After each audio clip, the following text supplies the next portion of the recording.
The reason that this matters, though, is that, frankly, you're distracting from that storyline by refusing to acknowledge something that's true, and it plays into two issues. The first is, a big part of the case I'm hearing here at the convention for why Donald Trump needs to be president is that Hillary Clinton can't be trusted, that she doesn't level with the American people, which is another way of saying she lies. That is what this is going on right now with this issue that should be small about this speech. You don't like that you got caught with some of Michelle Obama's language in the speech. Who knows how it happened? You had a big group working with Melania on it.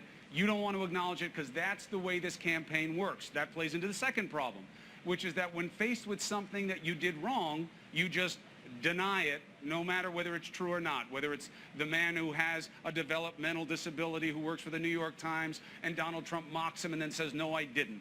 Whether it's a star that represents the Star of David and you say, no, it's a sheriff's star.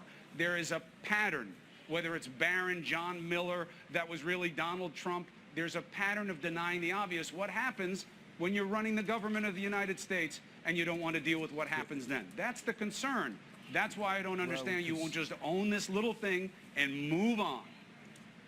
Well, Chris, I guess it's all in the eye of the beholder, because the pattern that I see is a pattern of the media not being prepared to look at what's really going on in America, not look at what's really happening in the Trump campaign, look at what really is being tapped into, and looking at why it's working, not why it's failing, why it's working. Because, you know, over the last 10 months, as you all have been pointing out things which aren't true, to say that this is going to be a problem for the Trump campaign, you've been wrong consistently. The American people disagree with your perceptions of all the things you've just said. No, it isn't. It's the same thing. Because you're looking at things that don't exist. You're looking at things that don't exist, and you're not focusing on the broader message that does exist and which the American people are responding to. And last night, Donald Trump, Paul, contrary that is to demonstrably everything you've said, untrue. was nominated President of the United States. But that's untrue. That's untrue, and I don't know where you were at the beginning of this campaign, but I would love to talk to you then and say, do you think Donald Trump's going to be the nominee? I don't think it makes you crazy or jaundiced to have been surprised by it. And there's also no question that you deserve a lot of credit for getting him where he was last night. You know I've said that openly and often. But I've got to go back to this other point, though, Paul. I just have to. The idea that we're ignoring something that doesn't matter flies in the face of what we're about. This is about the truth. It's about the truth, and that's all it's about. The language came from Michelle Obama's speech. The truth is the words, the truth is the feelings that were expressed by Melania Trump that night, which you don't want to focus on.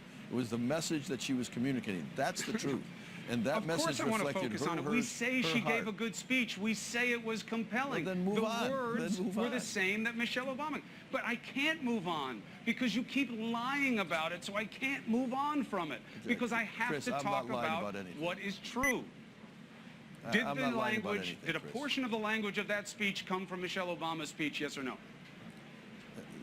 As far as we're concerned, there are similar words that were used. We've said that, but the feelings of those words and the commonality of those words do not create a situation which we feel we have to agree with you.